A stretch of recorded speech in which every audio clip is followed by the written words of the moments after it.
Hello and welcome to Safaricom Newsroom podcast. Today, we delve into the world of corporate leadership and strategic communications with one of Kenya's most distinguished professionals in Kenya. Fred Waithaka is the acting Chief Corporate Affairs at Safaricom PLC. With over 2 decades of experience in corporate law, regulatory affairs, he is very instrumental in shaping Safaricom's reputation and driving public policy initiatives. Fred Waithaka oversees the company's legal, regulatory, communication strategies, and also ensures that Safaricom not only leads in innovation, but also leads in purpose-driven leadership.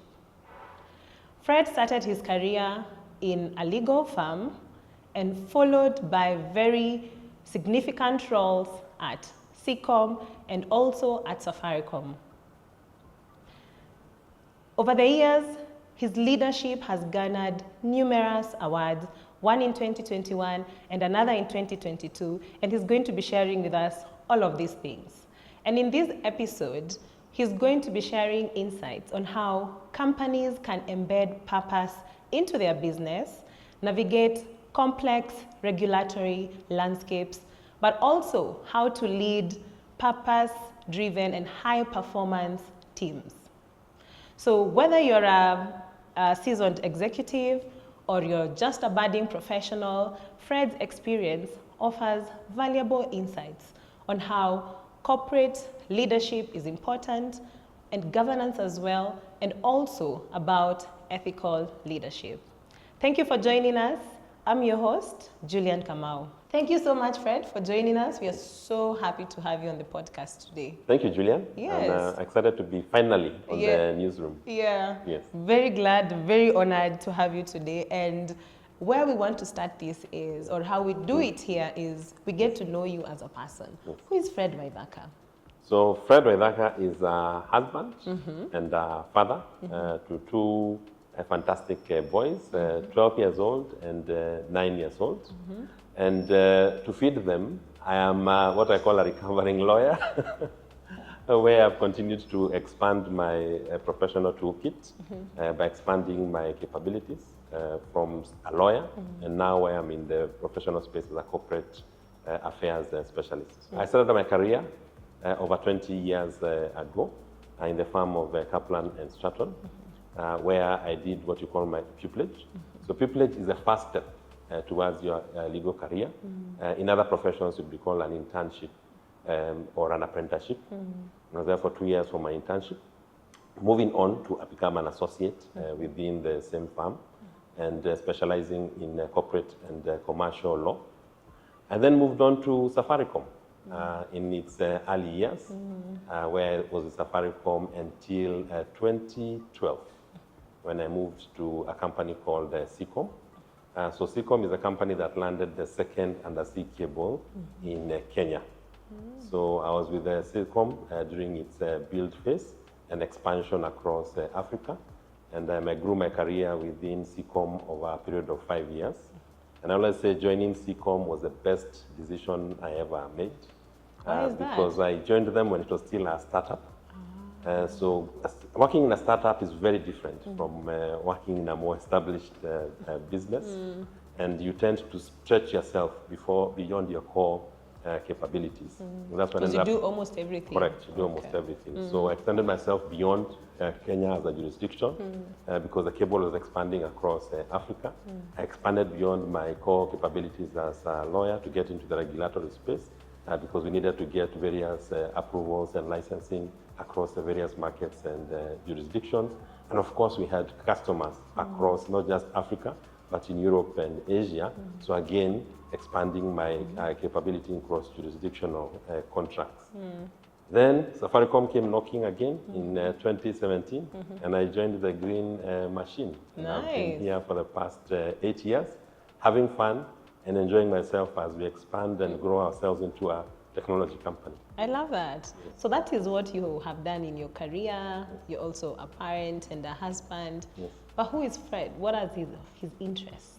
All right. What does he enjoy doing? Okay, so I love to read.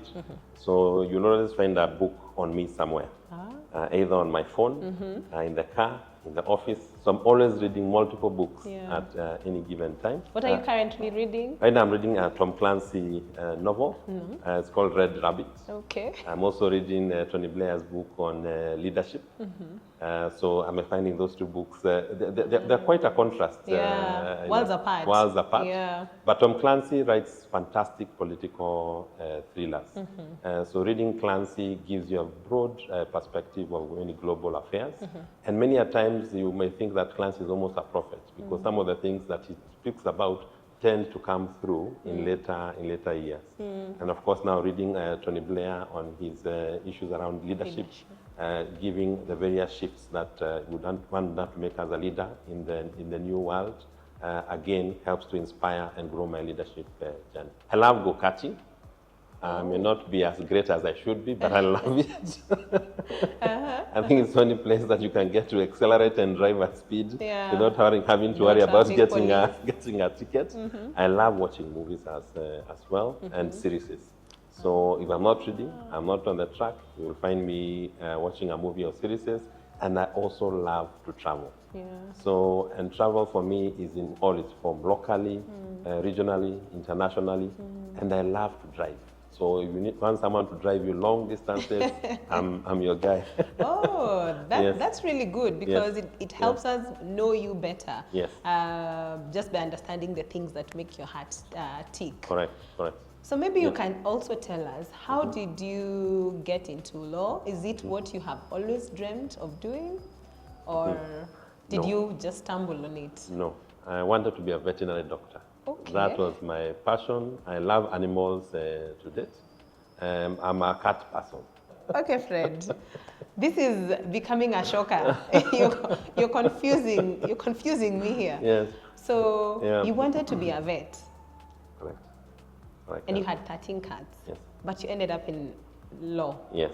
So the reality of my time is that your parents had a great say on your career. So at least my parents were democratic, and they were like, you can do whatever you want to be, so long as it's from the list of careers we have given you. So I picked the law. I had an uncle who was already a lawyer, so that helped inspire my choice. But I would say, although it started off as a forced marriage, the law and I have become deeply in love. And I love what I do. And I love the fact that the law gives you a very expansive toolkit as far as your skills and capabilities are concerned. As a lawyer, you can move across multiple careers, and that is exactly what you will see in the scope of my wider career over the years. Yes. Okay. Yes. I'm glad to hear that you eventually loved it, but I'm still curious about the vet dreams that you had. Yes. Have you ever done anything around that sector? No, nothing at all, other than my love for animals. Do you still have animals now? Yeah, right now we have a dog. We have a Labrador, because my kids love dogs. She's a crazy dog, but we love her all the same. Any cats? No cats. Why is that? I'm the only cat person in my family. I figured out that somebody in the house said no. And I don't think they'll allow 13 cats into the home. Okay, that's understandable. Now I understand why you still don't have cats. So tell us about where you went to school, growing up. Where are you amongst the kids? How was it growing up? So I'm the second born in a family of 4. So we are 2 boys and 2 girls. I'm an aerobic person, so I'm a true city slicker. I went to primary school in State House Primary, which is not too far from where we're having this interview. I then moved on to Dagoretti High School for the Alliance Knobs, that would be Alliance View. I then moved on to the UK, where I studied my law degree, and then came back to Kenya to join the Kenya School of Law, where I then eventually became admitted as an advocate. So you stayed there for how many years? So they came for 4 years, no, 3 years.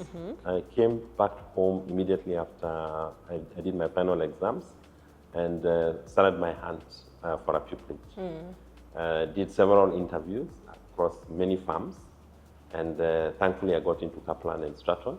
which is a tier 1 farm, one of the largest farms in East Central Africa. Getting into Kaplan was A big prestige deal. in itself. And just to give you a bit of a hint towards that, when I was leaving Kaplan 6 years later to join Safaricom, actually there was a family intervention asking, why would you leave Kaplan to join that company? Because Safaricom wasn't the Safaricom not that we as know big. that we know today. So no one could understand in the family what drove me to make that shift. One day I'm reading the newspaper and I see this full page spread with a green SIM card where they're looking for various roles. So at the time I was a bit antsy, wondering what next for my career. So I think reading the requests for invitations for applications piqued my interest. I remember I made my application on the last date of the deadline, and I said, let's see what happens. What was the position? It was titled Senior In-House Counsel. That was the name of the position. Yeah. But based on the JD described, I was already doing everything there in my current role. So I thought, why not? It was an easy peasy for you. Let me try it and then see what this new arena of telecommunications brings. So I went through several interviews in Safaricom and then eventually got picked for the position. So I joined what was then I would call it the original legal team within Safaricom. We were not even a department or a division then. We were known as the Legal Services Unit. And we served under Waithaka, who was the legal manager then. So the department grew over time. So it became the Legal and Regulatory Affairs team, and then eventually became a department. Eventually that sprang to become the Corporate Affairs division that we know today. So I have seen Safaricom's growth over the years. One thing that has remained constant about Safaricom is focus on the customer. That has never changed since the day I joined Safaricom all those years ago. And also the passion for our communities. And that ethos is what also encouraged me to come back in 2017 when the knock came for me to consider joining Safaricom as the head of legal at that time. So I'm excited that I've seen and contributed to Safaricom's growth.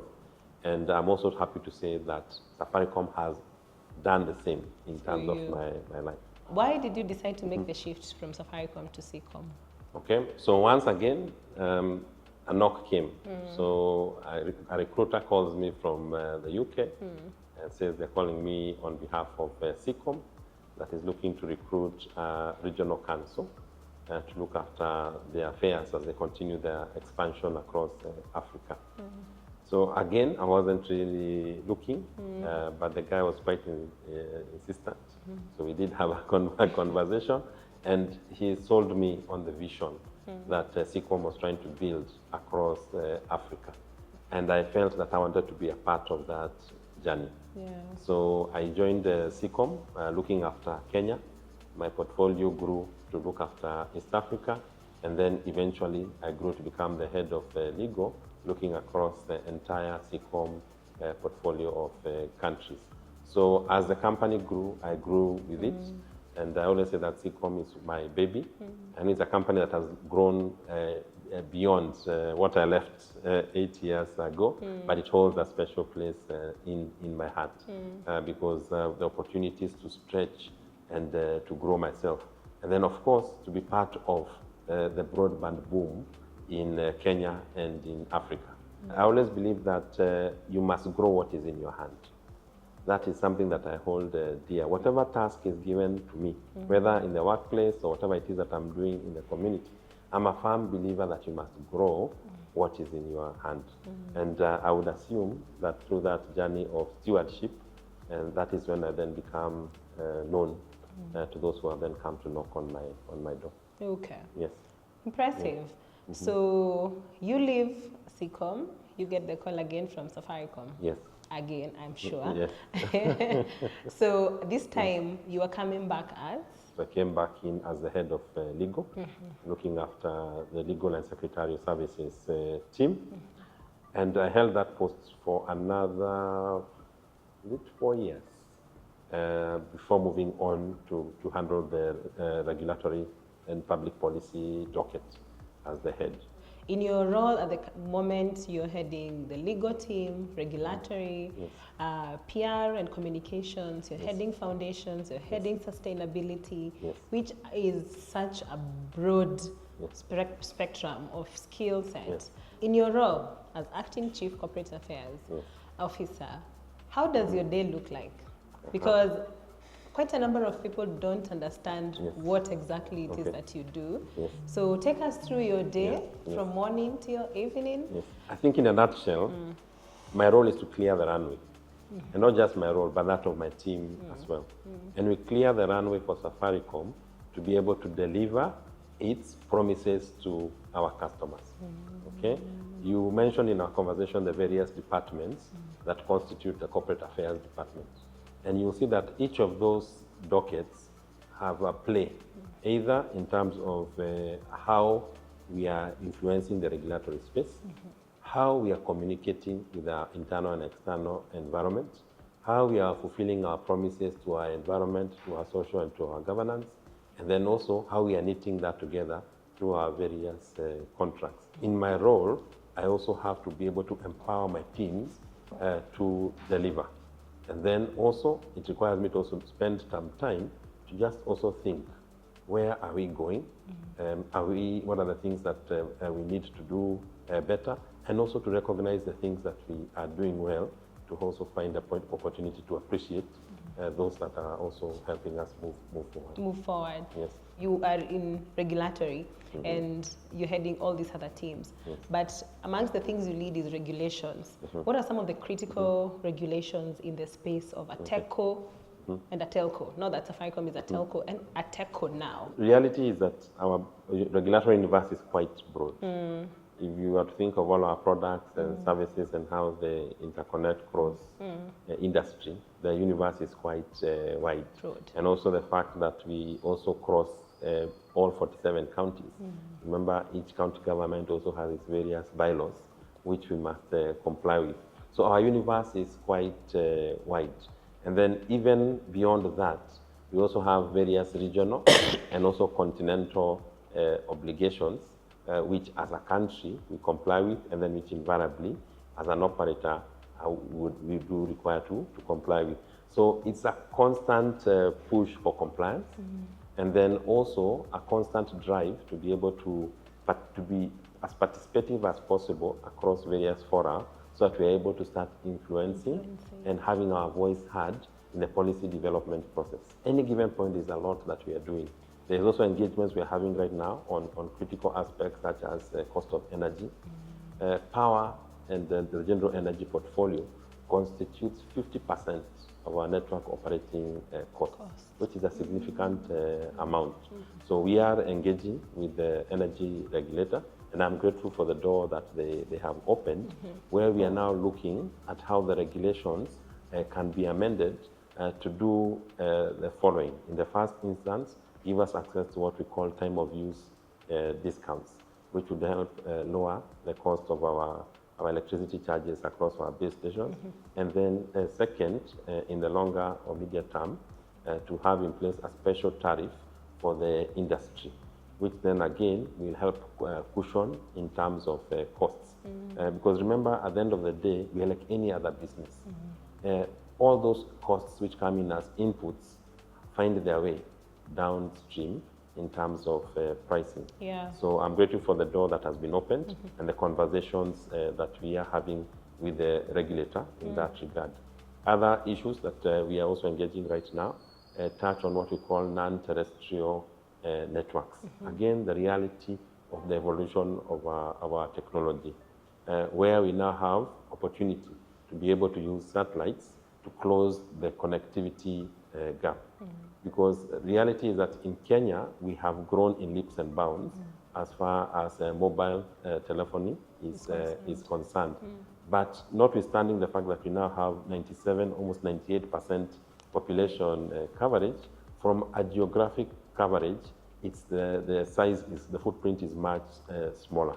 So the ability to be able to use satellites to close that connectivity gap is something that we are looking forward to, and the engagements that we're having as industry and with the regulator towards ensuring that we have a parity across that operating environment, and then also finding a way of working together with the satellite operators is something that we are looking forward to, because it will ensure that that connectivity canopy closes.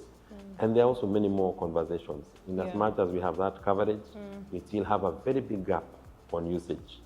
So as I said, 98% coverage, but on usage, we have about over 60% of our population that is not utilizing the internet. Why? Because of devices. So those devices are quite expensive. So there are many conversations we're having with government and with our regulators and also across industry to help mitigate those issues with the upshot of ensuring that we bring more people on board and then we take advantage of technology to drive Kenya's growth. Okay. In relation to what we've just talked about, how can we use the Universal Service Fund to enhance connectivity and also to just maybe reduce the digital divide? Okay.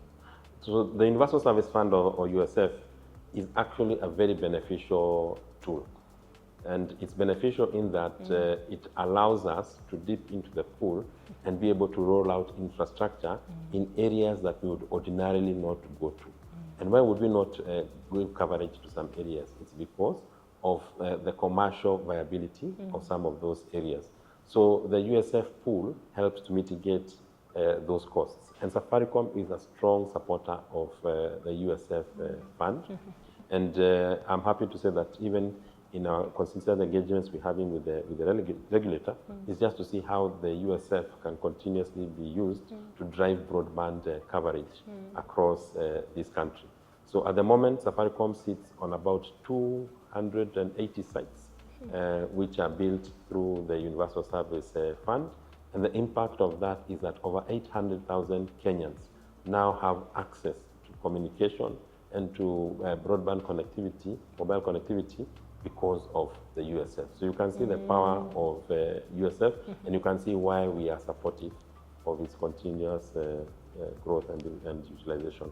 Yeah. Yes. Okay. So I see why Safaricom would be supporting USF. Yes. But recently, the Cabinet Secretary for ICT, William Kabogo, said that the internet should be classified as a basic need. What does that mean for Safaricom? The reality is that the internet has opened a whole new world for all of us. And for many Kenyans, the first thing many of them do when they wake up is do what? They reach for their phones and then connect themselves to this broad highway that gives us access to the rest of the world. So progressively, we are finding that the internet is becoming a part and parcel of who we are. I know the conversations about making it a basic right also have to be balanced on several forms. Because what does that mean from, for example, driving down the cost of service delivery, driving down the cost to the consumer, and the other incentives that government would provide to the facilitative environment to be able then to deliver those services. So I'm happy the CS has spoken about that, because it opens up many conversations that we can have as an industry to help drive more access. Remember I spoke about the issue of the usage gap, where we have 40% of our brothers and sisters who are not able to use the internet. And they're not able to use the internet because of costs. So again, I'm happy that we'll be able to have those conversations with the ministry at a policy level to drive down those costs, drive access for everybody, because that will help take Kenya even further than we are. And digitize Kenya, basically, or rather drive digital transformation. Okay. Some time back, you were at the Senate committee where you were pushing for the critical infrastructure bill. Why is this bill important for Safaricom? I want you to think of the infrastructure that we are building as operators as the arteries, veins, and capillaries in your body. Okay? They are carrying blood throughout your entire body, okay, and ensuring that you stay alive, ensuring that you're able to do what it is that you have planned for your day. Now imagine somebody comes and cuts one of those veins. You know, something that you would allow. Yeah. And of course, you know the consequences of blood flowing from your body. Yes. That is the impact that we experience as operators and as a country when this critical infrastructure, which is the capillaries and veins we have built through fiber, through the base stations that you see, and other infrastructure gets damaged. We have just spoken about how critical and integrated the internet has become to our lives. And so the conversations we're having is that this infrastructure needs to be protected. And people who damage it do need to carry the consequences of not being careful in the management of that infrastructure. The same way utility infrastructure is protected. Today, I can't wake up and cut down a Kenya Power pole because I need firewood. Yes. There are serious consequences that would ensue. Yeah. Or I go and cut Nairobi water, tap for the water to try and pull to my home. Again, consequences ensue. So that's the same thought process that we are trying to apply. So by protecting that infrastructure, one, it ensures consistent quality of service to our customers. And then it also ensures that the operators who have invested their money do not lose that money. Because remember, that infrastructure that gets damaged has to be repaired, which again impacts the bottom line of many of the operators. Yeah. So it is finding that balance that we are seeking, the protection of the infrastructure. Sometimes when you're at home and you're trying to access the internet and you can't, it's because of the damage to the critical infrastructure, which is the fiber that may have taken place. Other things that also happen is people also access our base stations and siphon fuel or steal the generators or batteries. So again, that is also critical infrastructure. If you, for example, damage a base station, it disconnects an entire community. So that is why we are seeking protection for this infrastructure. Yes. So that's around regulatory, and I think we've covered quite a bit on regulatory. But I know that foundations are also part of what you oversee. Yes. And you're a trustee as well. Yes. Tell us why purpose is important for you. Purpose to me as friend is personally important. I give you my journey and my values. Yes. And I tell you why community is important to me. I also spoke to you that I believe that you must grow what is in your hand. As a consequence, I find a concert between me and Safaricom, where at an individual capacity, I'm able to apply myself to benefit my community. And then by working and being part of the Safaricom Foundation, I'm able to even have a wider, amplified impact. So that is why for me, purpose is important, because I believe we all have a responsibility to the communities in which we live in. Correct. So Safaricom's purpose as a company is to transform lives. And we do this in terms of the products and services that we do deliver, and also how we show up in the community. And that includes through our foundations. So as a trustee, I'm happy to be part of a journey that has a positive impact across this country over many years. Yes. Okay. Also, you mentioned earlier that one of the, when immediately you were appointed to become the acting chief corporate affairs, you were met by one of the biggest crises, which was the reject finance bill protest last year.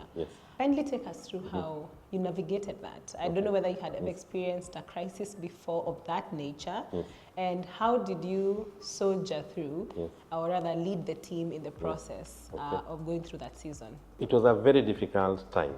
I have never gone through a crisis of that nature, and I believe no one within the company had ever gone through such a crisis. And I think what made it even more impactful was the fact that the community felt we had breached their trust. And I think even in your own personal life, if you disappoint someone you care for, I think the pain is usually more impactful. And I think that is now what we all went through as a company during that time. And I think we have spoken out over the past year, saying that that we have always been clear that we want to consistently provide reliable, safe, always on connectivity for our customers. And those are some of the things now we will ensure as we move forward that that responsibility is not let down. So how did we go through that journey? It was one, leaning on each other. We needed to lean on each other as individuals and as a team and as a larger company. And then second, bringing each other along. So what else did we learn? We also learned that we also need to work very closely with the larger industry. So you will see that in our strategy that we say we are going to collaborate with regulators, with community, and with industry. So that engagement beyond Safaricom will also help us, again, get back on that track of winning back trust with our customers and with the larger community that we serve, and even with our own industry players, appreciating that from our vantage point and our size, we do need to be part of the whole. So it was a deep crisis, but it brought the company together to an extent. It also revealed the things that we also needed to do from a technical, also from an internal community perspective, and then also externally. And I'm sure many people are seeing a difference in terms of how we are engaging and appearing out there. It's a journey, and we'll continue to work towards meeting our promises and commitments. Okay. Yes. That does sound like it was really intense. Very. And also it reflects that the community was disappointed because they had very high expectations of Safaricom. And so when that trust is broken, of course, there is going to be some cracks. But of course, again, it's impressive of how we handled it, or rather how you led the team into handling it. How is Safaricom repairing that trust? Okay.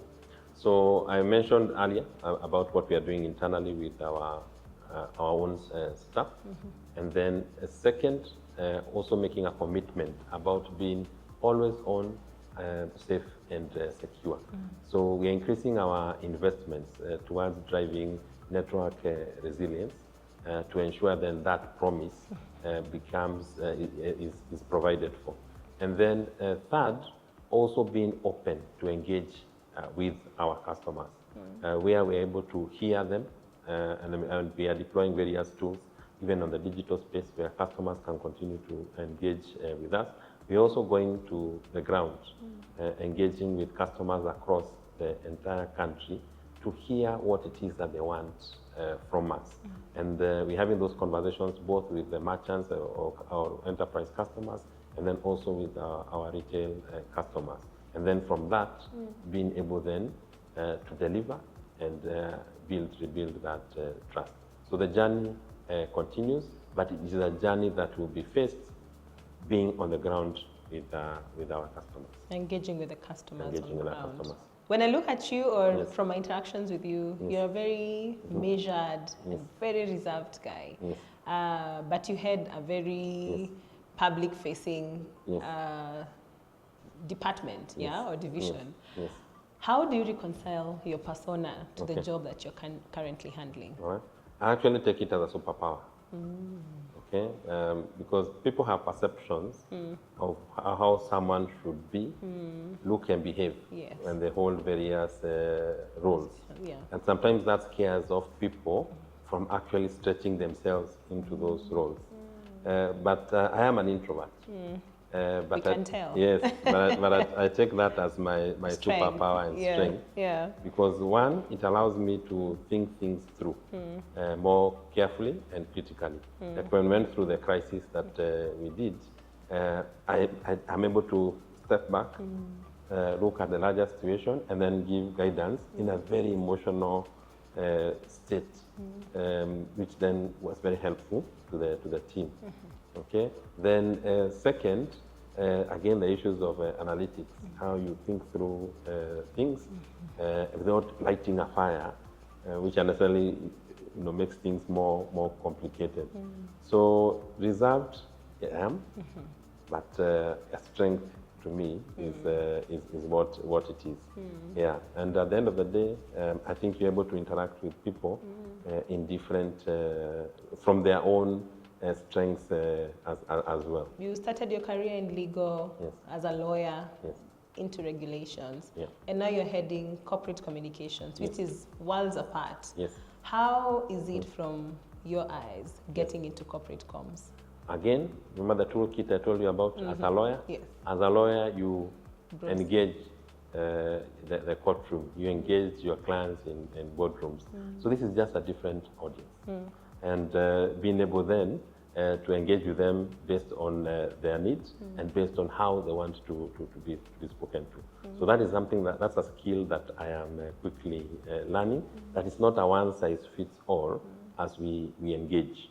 It's being able to be malleable, being able to shift to the audience, and then also communication must be proactive. So we spoke about the issue of trust. Yes. So being able to know if something is not going to work, I need to be able to speak to my clients in good time so that they're able to prepare themselves, that they have a secondary means to make a call or to complete their financial transaction. So that is, for me, has been some of the learnings that I've had. And then also having to bear the lights that are in this room. Which we do not have in courtrooms. Okay. Or boardrooms for that matter.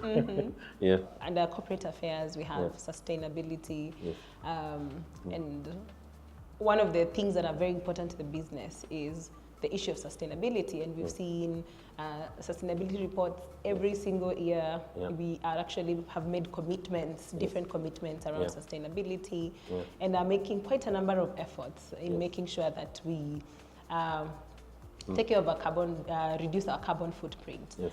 Tell us how that has been for you, leading a team around sustainability. Okay. For me, it has been an exciting challenge, Yes. but also one that has also forced me to reflect on the issue of sustainability very differently. One, what have I come to find out? One, ESG may be topical now, but it has always been a part of who we are as Africans. Okay, what do I mean? The African has always lived in harmony with the environment in which they live. There's another E in the ESG. Yes, environment. The African has always taken social harmony, family, and community as central to who they are to ensure that we live peaceably and we all grow and benefit from what is there for us to share. There's another S. And then the African has always been driven by a strong set of values that are passed from one generation to the other. There's another G. Governance. Okay, so the ESG has always been part of who we are. And if you look at it then from that perspective, it's not something new that we are being taught by the rest of the world. It's simply for us then to just take who we've always been and imbue it into the corporate culture. And that, I think, has also been the reason why for Safaricom it has been so easy for us to be able to show up in that manner in the environment. It's always been part of who we are. Again, as a country, what is our motto? Harambe. So we need to come together in everything that we do. Again, it shows that as part of the process of sustainability, that Harambe ensures that you succeed, I succeed, we all succeed, which then drives our whole sustainability. So for me, it's nothing complicated when you look at it from that perspective. And I'm glad that within our organization, it is seen from that very basic level, which then allows each and every one of us to be able to play their part in driving our economic sustainability, to drive our environmental sustainability, our social, and our governance. Yes. Okay. I love that you were able to just simplify ESG and not look at it like this new monster that we have to deal with, and look at it like something that's been existing. What is the place and future of philanthropy? Because you're a trustee. How does that look like from your viewpoint as a trustee? How does the future look like for philanthropy? All right. So for me, I have a different perspective. You don't see it as a philanthropy. I actually see it as us being part of the community. Remember my African analogy that I told you? And in our African society, we help our brothers and sisters. Philanthropy gives an impression that I have a lot, and so here is I'm something dishing for out. you to not to bother me. And that is not how we engage as Safaricom, and also at an individual level as Fred. So for me, even as we move forward as Safaricom, we continue to, Safaricom Foundation, we continue to apply ourselves in the areas that require immediate support, in education, in health, in an economic empowerment. So what we're also doing as a foundation is also to work with other partners, because we realize there's so much that needs to be done, and the only way we can be able to get this done is by working with partners and also working with the governments, both at the national and also with the county government, because you'll find us very operational at the local level. So that collaboration then drives the impact that we all desire to see. You know, driving hope. I think that would be the summary, that we are able to, somebody can be able to sleep knowing that they are hopeful, that they'll have a meal, they'll have some money in their pocket through the various initiatives, and even healthcare close to them. So that for me is how I see it, through collaboration and partnership, and then appreciating that it is not a rich versus poor situation, but it is simply we taking care of our brothers as is expected of us in our culture. Okay. Yes. I love that. Safaricom made the bold decision. So Safaricom made the bold decision to work with government, which is something most corporates would shy away from, because regimes could change. Also, if the government of the day is not loved by the public, it would also get you in problems. How is Safaricom navigating that, and was it the right decision? All right. So for us, we look at it from the perspective that Safaricom is part of the community. Yes. And the community is what makes up the government, because the government are representatives of the people. So what we have done is to ask ourselves, how can we drive more impact in the communities in which we live? And what better way than to fuel the government, which has the largest impact on the community? Because having been chosen by the people, the government through its various organs and systems touches each and every Kenyan, even in the most rural and remote part of this country. And so we've asked ourselves, with the platforms that we have, how do we drive that impact? And then looking onwards again to the fact that we serve over 40 million customers, which again is a significant proportion of our population. So bringing that together is what has driven our decision to power more impact by working and collaborating with government. So for us, it is a challenge. We appreciate, again, speaking to the issue of trust that exists, but we also see the potential and hope that exists at the end of that line. And what we hope is that Kenyans will give us the opportunity to be able to contribute, and that we hope that also other Kenyans will come with ideas to help drive Kenya forward. And maybe this is where I can also speak to our academia. Our universities, which are supposed to be our think tanks and research institutions, come join this journey, not just with Safaricom, but with Kenya. Give us ideas to help drive our country forward. It is only by working together that we can see the change that we want. Okay. Yeah. So again, there's a lot of evolution, there's a lot of digital transformation. We have emerging technologies. Yes. How is the regulation for emerging technologies, especially when you speak about 5G, IoT?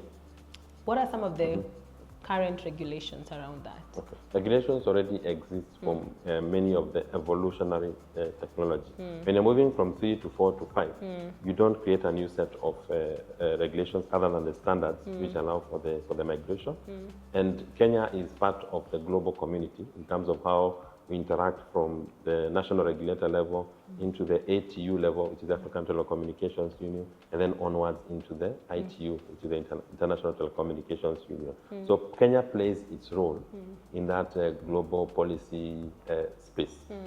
So what are the areas that we now need to look into?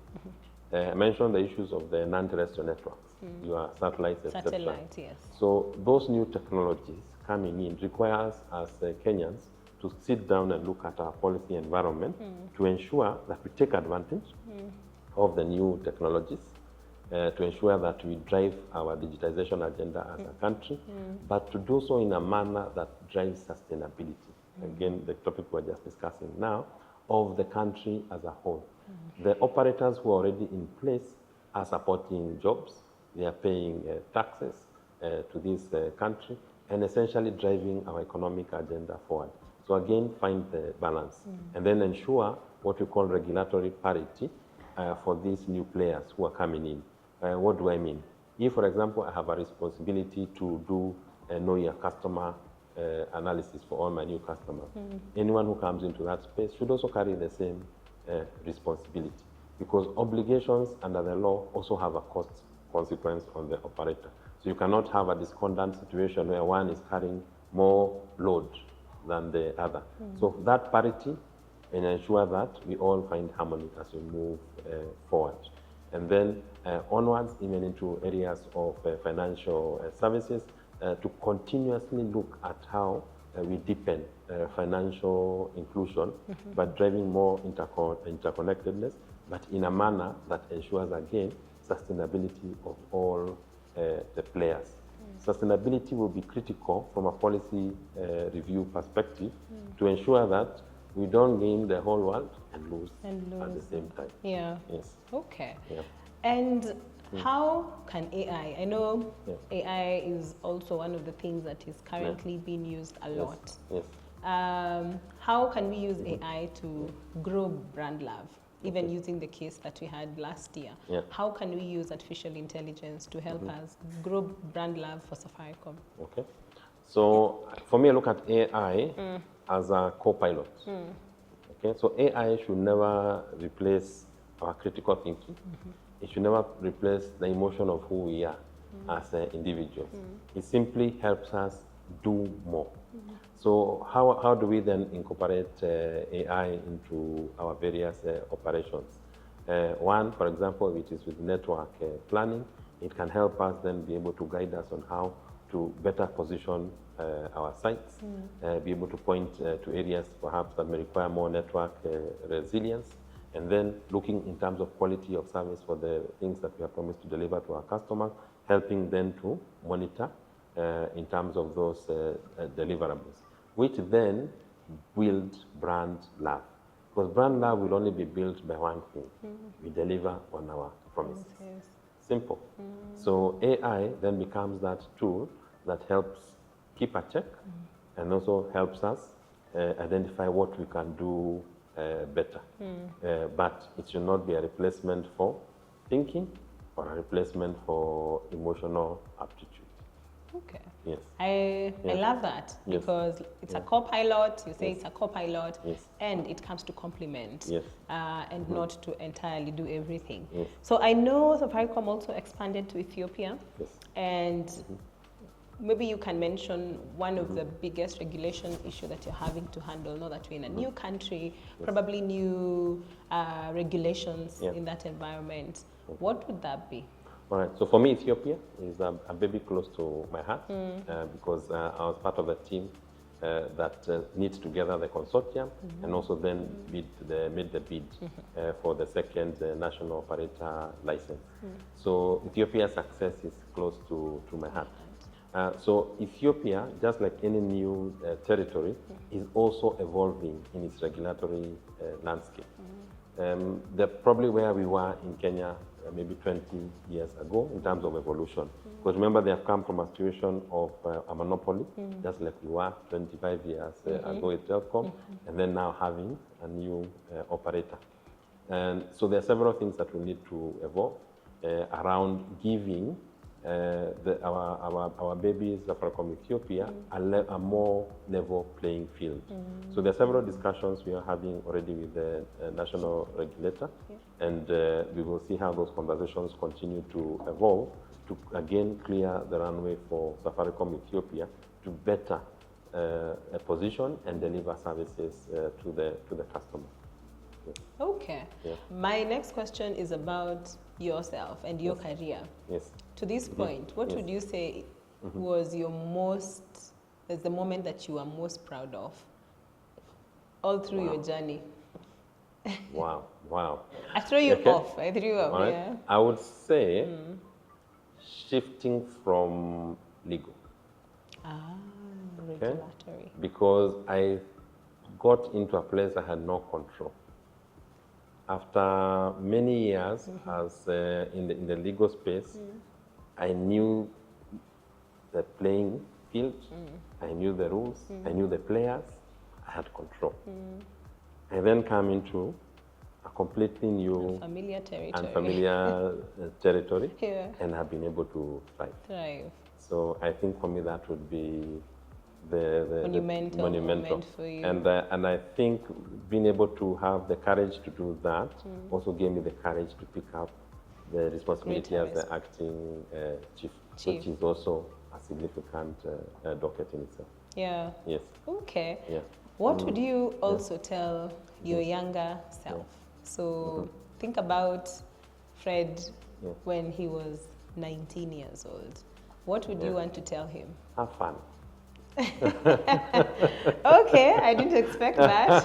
Why have fun? Just enjoy yourself. You know, sometimes I think we all take ourselves a bit too seriously. It's good just to let loose. Although they say you tend to be more soft on yourself as you move through life. Yeah. But for me, that would be it. Just have fun, see the world. Because that's one thing I never did when I was in the UK. I didn't travel across Europe. And you had the opportunity. And I had the opportunity. So Fred, you've always seemed to be ahead of the curve. Came to Safaricom just before M-Pesa, went to Secom right before Fiber. Kindly tell us, what is the future? What is the next big thing? I think the future is already here. As a country, we have made all the right moves to be able to take advantage of the future. One, we have significant investments which have been made from an infrastructure perspective, both in terms of road, rail, air, and then onwards to our telecommunications infrastructure, all of which now prepare Kenya for this new world order that will be very tech-driven. Even in terms of the government's recognition through the various ICT blueprints, that ICT is going to be a significant contributor and backbone towards enabling Kenya. So what next is to see how ICT imbues itself even deeper across various sectors, in agri-tech, in fintech, in health, in education. Just being able to see how all these investments will continue then just powering those sectors. And for me, that's something that makes me very excited because it means even for not just the Safaricom, but the entire industry, it means we have not even scratched the surface. Yeah. And for a country that is referenced as having a youth bulge, it means there are many opportunities for our youth across all those sectors, empowered by a simple device that they have in their hands. And for those who are willing to push themselves into the new technology economy to learn new skill sets so that then now they fly in that new space. So I'm excited, even for my own children. I told you earlier about my career and how I was pushed into certain things. For me, it's also just to help them, to guide them in this new world so they can take more advantage. Because reality is some of the more traditional roles may disappear. Others are going to evolve. So how do I help my kids as well to be able to not just survive, but to thrive in this new world? Any parting shots? For me, very grateful to have had this opportunity to engage, to share my story. I'm also grateful to everyone who has been part and parcel of my journey in life. The ethos and values from my parents continue to guide me to this day. Values of honesty, hard work, and community. So one thing my dad always used to say that the community is your network. So, you know, that is what your value or your asset value is. So be involved, do what you can, and you don't have to have a fortune to be of value to the community. So that has always guided me to this day. And you will see me even in terms of the various activities that I do, even the mentorship activities that I do across particularly the law students, University of Nairobi and at Strathmore University. Being able to support their growth comes and stems from those values. Yes. So my folks were exceptionally hardworking. Yes, and go-getters. So it's the same thing that drives me. I'm also very grateful to my team for the support that they continue to give me. They're able to help me be successful because they do their best at all times. So I'm very blessed to have such a fantastic team. And then being part of Safaricom, being a company that actually cares, a company that sees itself as part of the community, and being able to be a contributor to Safaricom's future growth. For me, that is a fantastic place to be. Okay. Thank you. Thank you so much. Yeah. I am so happy to have you on the Safaricom Newsroom podcast. Yes. We've really been looking forward to having you here, and it finally happened. Yes. We thank you for all the insights that you shared with us. Thank you. Yes. All right. So that's it, guys. We have had such an educative, informative, inspiring session with the Acting Chief Corporate Affairs, Fred Waithaka. I have learned so much. One of it being doing the best with what is placed in your hands. That's what he did. Whatever task he was given, he did the best to his ability, and that of course made him always ahead of the curve and also got him noticed at all times. I have also learned that you need to be brave enough to always put up your hand when an opportunity arises. So even if you're not sure how to do it, put your hand up, get the opportunity, and in the process, you'll get to learn and it becomes a familiar territory. So do not be scared of taking up challenges. We've learned about regulations in Kenya. We've learned about sustainability, also communication, how Safaricom has navigated difficult situations, or rather crisis situations, and how the business has been able to soldier through that intense situation, and also how Fred was able to lead the team in those times. We've also learned about philanthropy, which is not really philanthropy according to Fred. It's about working with the community, co-creating solutions with the community. Thank you so much for joining us. I have really had a good time. Remember to catch us on Safaricom Newsroom podcast, also on our website, which is again Safaricom Newsroom. And until next time, I've been your host, Julian Kamau. Bye.